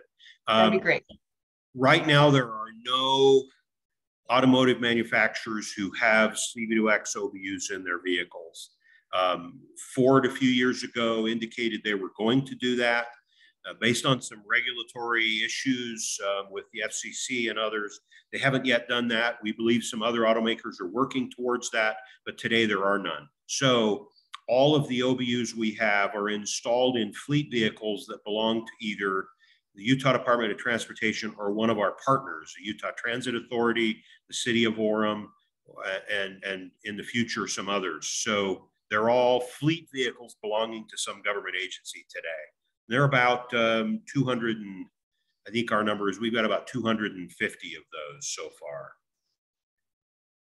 And a follow-up question for you, Blaine, comes from John Yu. He asked a similar question that you just answered, but one other question that John had was, can you please explain the penetration into those vehicles? Like how you integrated OBUs into UDOT fleet vehicles. Yeah, so, Kel can jump in and augment what I say here. We install an OBU under the dashboard in the vehicle. It connects to the power supply in the vehicle, and then it's got a connector into the CAN bus through the OBD2 port, which is a standard diagnostics port on all light vehicles today, and it connects into the vehicle there. We then have to have go through a process to interpret the data that comes through the OBD2 port to determine what it is. And so the engineers will sit in the vehicle, apply the brakes and go, okay, this is the bit we got through the CAN bus for that particular action, that's braking. And they go through that series to sort of, for lack of a better term, reverse engineer the data coming out of the vehicle. On heavy vehicles like our snowplow dump trucks and large buses and fire engines that we've equipped, there's not an OBD2 port. It's called a J1939 port, and same process, just a different port. And we connect into that and do the same thing. Did I leave anything out, Kel, or does that cover it? No, I think you nailed it, Blaine. That's exactly it. I would just add that the data on the CAN bus is secure through obscurity. And there are several reasons for that that gets deep into automotive manufacturing and automotive security, but there's a reason that data isn't standardized. It's different across different vehicle manufacturers and different vehicle types, even down to the trim level sometimes. And so what we're doing is I don't like the word reverse engineering. I know what you're talking about. We decode that information to understand what parts of it are relevant to what we're trying to do and what parts might not be needed. But there's a reason that that's done. And ultimately the idea, as I mentioned a minute ago, is that these OBU or connected vehicle devices will be integrated by the vehicle manufacturer. And they will be, I mean, they're the experts on what their data is on the CAN bus, how their systems are talking to each other. And so they wouldn't have any trouble doing that. On the aftermarket side, we do have to decode that information, and it changes depending on vehicle type and manufacturer, et cetera. So there's quite a bit of integration effort that's required there. Ultimately, it's the same kinds of things, but every CAN bus is slightly different. Fantastic. We're going to switch gears a little bit. I have a question for Lauren. This question comes from John Sloniker, and it's about the SPAT data. So John asks, you showed at that slide with the second data ingestion graph, showed really a lot of SPAT data in yellow. And you mentioned that data is pretty consistent. So I think John may have noticed a little blip in that data, and he asks what caused the apparent gaps. Yes, we deployed a system update at that time. So we had coordinated in advance to just push some updates that were going to discontinue data collection during a small window, and then turn it back on after the updates were complete. So I was just pushing an update. Great. Let's see, sorry, just sifting through all the questions here. We have a lot of really great ones. If you guys see something particularly notable that you would like to address, feel free to chime in. I did see, Lauren, that you answered this question from one of our anonymous attendees about the data community and how it's funded. Do you want to elaborate a little bit more there? Maybe we push that one back to Blaine. I think, so as part of our project, we are funded to support the data community, but I think Blaine's maybe would want to talk a little bit about how he structured that. Oh, Blaine, you're on mute. Sorry. Yeah, I think the answer that you guys gave to that question in the written section is good. We are interested in making this data available to a broad community so that we can all work together to get value out of the data. And so at this point, we are using our internal funding to support this data community and this data platform. And so for people who sign in, there's no fee or cost for you to become part of the member community and use that data. We just believe it's the right thing to do to share it and to get everybody to use it. And we are hoping that by doing that, many of you will come up with beneficial use cases and good ideas on how to use the data that we haven't yet thought of. So it's just part of our broader conversation about connected vehicles and how to make them valuable to all of us.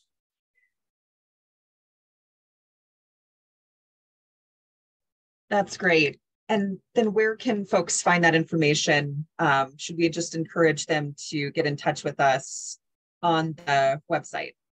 Lauren had, I think it was one of her very last slides that had a link where they can get to that. So if they go to the presentation when it's posted and go to the very end of her slide deck, there's a slide there. Alternatively, they can reach out to one of us, but we'll send them to Lauren anyway, because she's the expert at getting people set up there.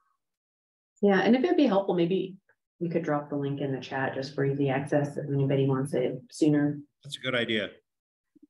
So let me, Muriel, I can attack a couple of other questions that were raised here if you'd like me to. Someone asked if TIMs could be delivered over satellite. They certainly could. And in fact, I think that's one of the ways that the Wyoming DOT delivered TIMs on their connected vehicle pilot project that they did a few years ago. I believe their system is still live. They're covering Interstate 80 across Wyoming, which is a very long, challenging corridor across some wide open areas with a lot of weather challenges. And they did deploy some RSUs along the corridor, but I think they're using TIMs or satellite, working with a couple of satellite providers to deliver those TIMs. So it certainly could be done that way. We just haven't done it that way, but I know others have. Another question was raised about. Can I add something there? Being delivered via satellite, there's a little bit of a lag. There's a delay.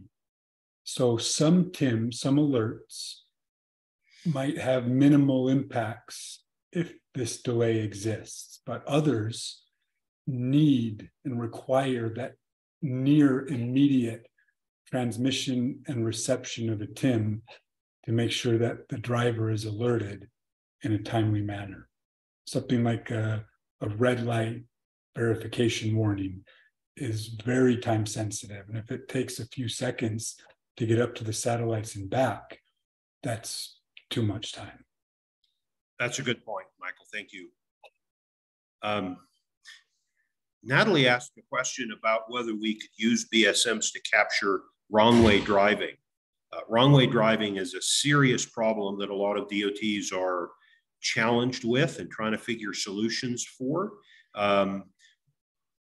We've had a few problems that Michael talked about getting our GPS data very accurate, but once we work through those and get really good near lane level accuracy on the GPS, it could be used to determine whether there's a vehicle going the wrong way on those lanes, because that BSM data is being produced every 1/10 of a second, and so you can see the travel of the vehicle. The trick is, what do you do with that data? We could, for instance, trigger some kind of evasive action, a flashing light or something, and that's what a lot of wrong way driver systems do. What we can't do is we could notify, we could put up a sign, we could notify the police about a vehicle moving the wrong direction. What we can't do is tell them what that vehicle looks like, right? We have no information on make, model, VIN, color, plate, any of that. And so we've got that challenge with BSM data. But there would be a possibility of using it. It would require, of course, for the vehicle that's traveling the wrong way to have an OBU installed. So that's one of those applications where we could get great benefit out of the BSM data, but only after OEMs equip essentially all of their vehicles with these OBUs. And there are a long list of applications we're looking forward to using once the OEMs are fully equipping their vehicles. A lot of rich data we can use for adaptive ramp metering and wrong way driving and all kinds of other things. So hopefully that sort of answers that question. Thanks, Blaine. Natalie had an additional question about the notification of vehicles when they're entering a construction zone specifically, and whether or not possible action could be taken to slow down. We can certainly issue a TIM warning or something like that in that instance, right? And in fact, one of the things we've recently talked about doing and haven't initiated yet is just that, taking work zone data from the National Work Zone Data Exchange and converting that into some kind of a message that could be delivered to the vehicle. So that's absolutely a possibility. If you've got good, reliable data on the work zone, you could put it into the car. Perfect. The next question comes from Jason Osaki. A lot of times when we refer to vehicles, we're thinking cars and trucks. Well, Jason asks, are you using any OBU light hardware on bicycles or for micromobility options?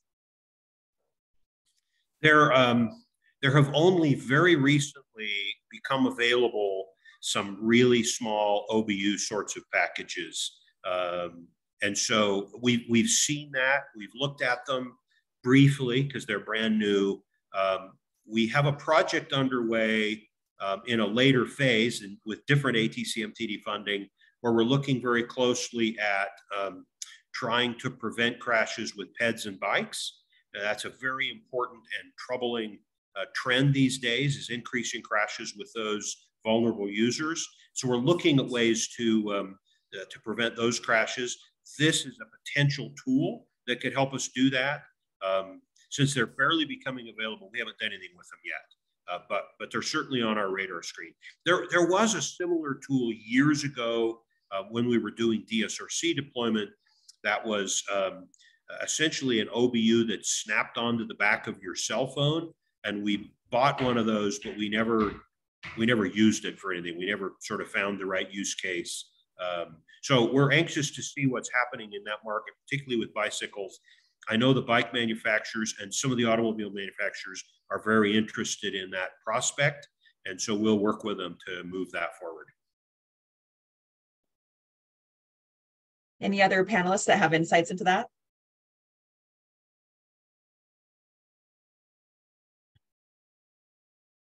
I was going to bring up the vulnerable road user thing, but Blaine did an excellent job covering it. From a perspective, we've done a little bit of research into that project, but I think he's right. And I think it's an interesting concept because what you're now trying to do is how do you turn humans, cyclists, et cetera, into this, a component of the connected vehicle ecosystem, something a lot of people are very interested in. And we're spending some time and effort doing research into it, but it isn't quite as easy as when you have a car with an obvious platform that's got power and can carry a device around and things like that. And so there are some inherent things that have to get worked through in order to make that capable. And I'm excited to dig in with Blaine as we do some of that research together. It's right in line with UDOT's approach that they call all users, really thinking through how to build, operate, and maintain a transportation system that works for everyone. Fantastic. Well, I'd like to do a slightly deeper dive into some of these questions specifically about data, and then bring it back up and ask you guys kind of more some high-level questions about next steps and maybe a preview of our next webinar. So I apologize if these have already been addressed. A lot of these acronyms I'm still learning from you, but we have some attendees that are asking about stat data and TIM data. So once a TIM is created in a certain area, will it notify other drivers in the same area of the applicable warning?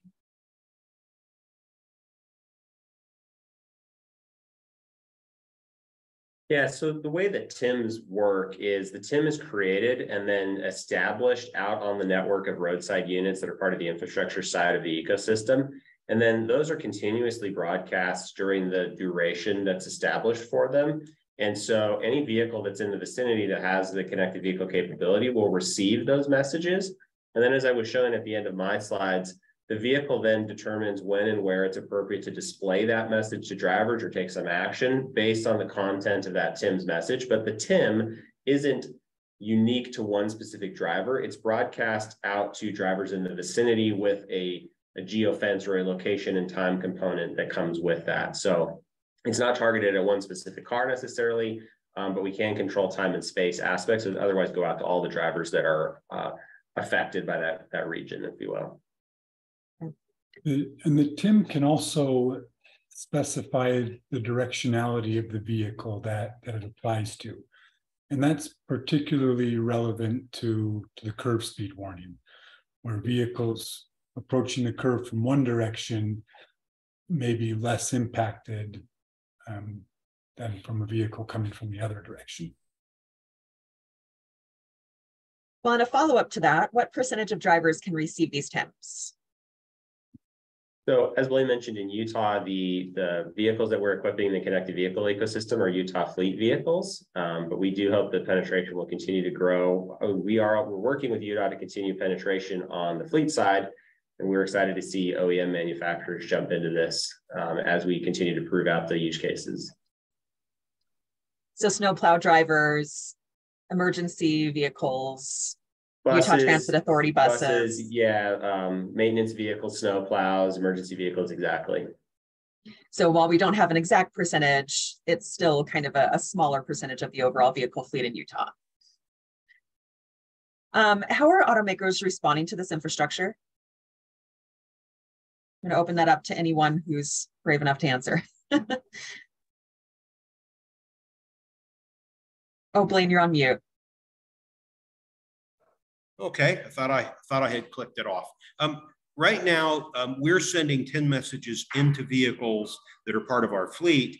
And in order to do that, the vehicle has to have a human-machine interface, some kind of a screen. We've experimented with a little heads-up display, with replacing the display panel that's already in the vehicle with a new one that has some more capabilities and some other techniques. And so only the vehicles that we've equipped with an HMI can currently get these TIM messages. And that's just a handful of vehicles because we're still sort of delivering the capability. The automakers are very interested in the capability for us to provide them information. They are, however, very protective of the inside of the cabins of their vehicles. And so what will happen as automakers start to install OBUs in their vehicles and start receiving these messages from us, each individual automaker will decide how to deal with that.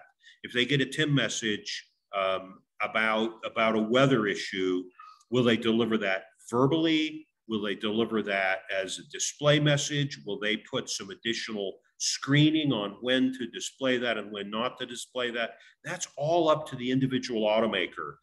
There are other kinds of warnings that we can provide the driver that the automaker may turn into a haptic message, a vibrating steering wheel or a vibrating seat or something, and that'll all be up to them. They're very interested in this, and we're having some conversations with them.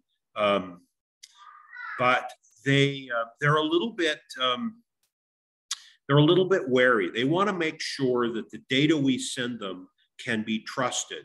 Is it accurate? Is it accurate all of the time? They really don't want to give messages to their drivers when they're false positive messages. And so they're very careful about that. They're also a little bit careful about telling us exactly what they're developing. They're in a very competitive environment with each other.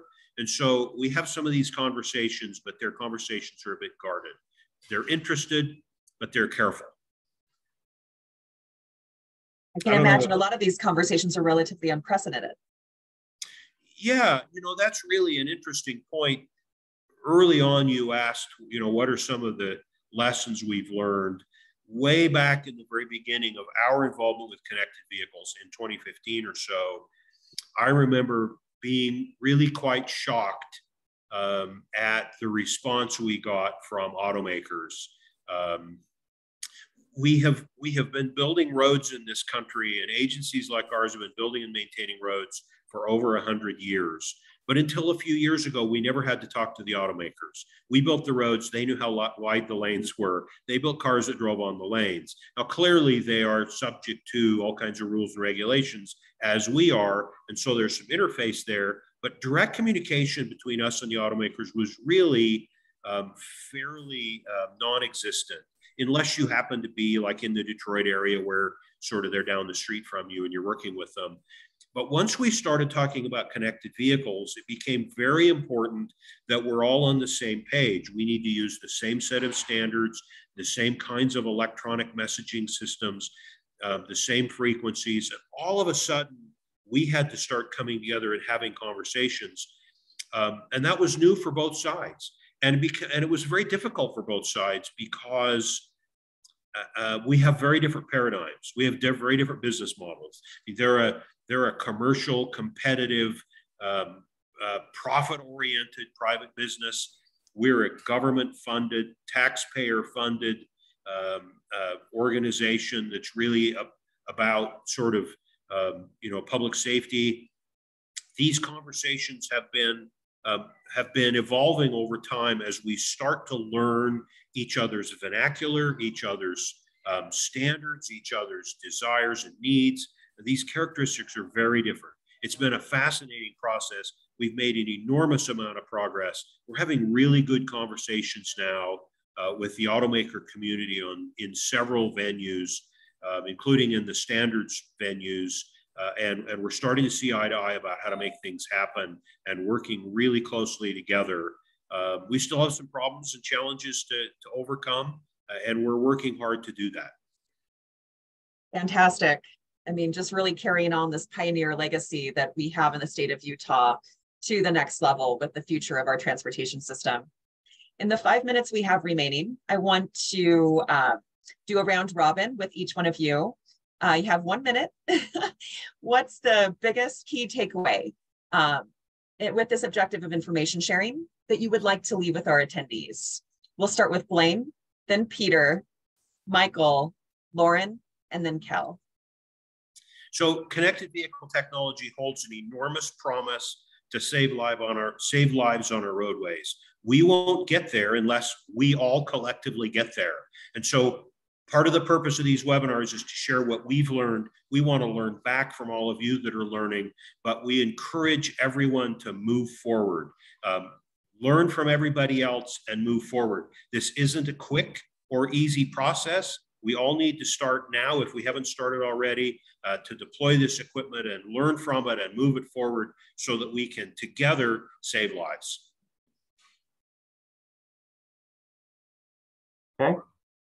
Yeah, that really sums it up well. And, it takes, talk about moving together, we find, we need both sides. We need the roadside equipment and we need the vehicle equipment. We just talked about the automakers, nobody's deployed it yet. So we're getting our roadsides ready here in Utah. We'll be ready when they come. But now the next step, we're deploying in our fleet vehicles and our buses and our plows, the ones we can control. But, I guess the next step is to get more data, is to get more vehicles on the road, more vehicles, more data we can collect, more we can refine the system. So that's kind of the lesson we've seen is, okay, we can build an amazing system. Now we need users on it to refine it. So.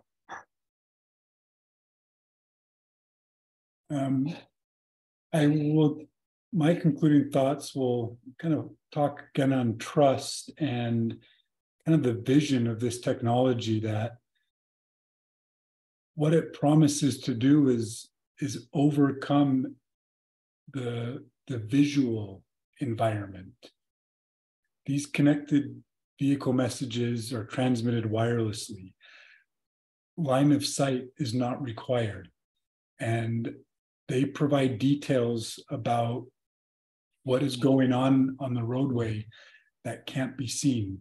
So whether human drivers or automated driving systems, both of these drivers, if you will, can use this information and with the trust that it's accurate and timely, be able to respond appropriately to make sure that our roadways are safer and that all users are able to benefit from this.